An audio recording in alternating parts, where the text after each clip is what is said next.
Hey everyone, let's get straight into something that often pops up in organizational behavior, the difference between the nomothetic and idiographic approaches to personality.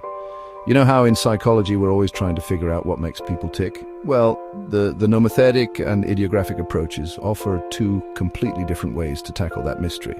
First up, the nomothetic approach. Think big picture. This method is all about finding general laws or universal rules that apply to everyone.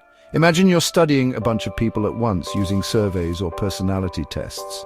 You're looking for patterns, like most people who are extroverts tend to prefer teamwork. This approach is all about comparison data and statistics. So, why do researchers like the nomothetic method? Well, it lets us break down personality into traits like openness or conscientiousness that can be measured and compared between people. This is super helpful in organizations where companies want to know if certain traits predict job performance or leadership potential. But here's the flip side. Enter the idiographic approach. This one zooms in. Instead of comparing people, it focuses on the individual and what makes them unique. Picture a psychologist doing an in-depth interview or a case study. They're exploring your personal life story, your goals, your motivations.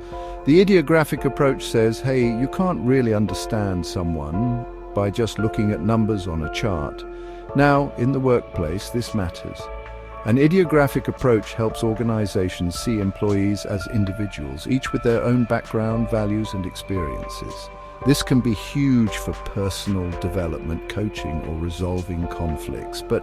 And there's always a but, the idiographic approach isn't so hot for generalizing. You can't easily take one person's story and apply it to everyone else.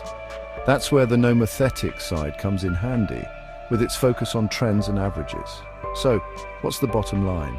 Both approaches matter.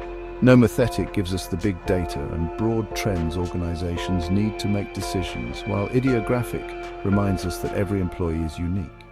The best organizations know how to balance both, using data to guide policies, while also understanding the stories behind the stats. Next time you're thinking about personality at work, remember, are you looking for the forest or the trees? Sometimes you need both to really get the picture. Thanks for sticking with me. Good luck with your studies, keep asking questions, and keep looking for those connections.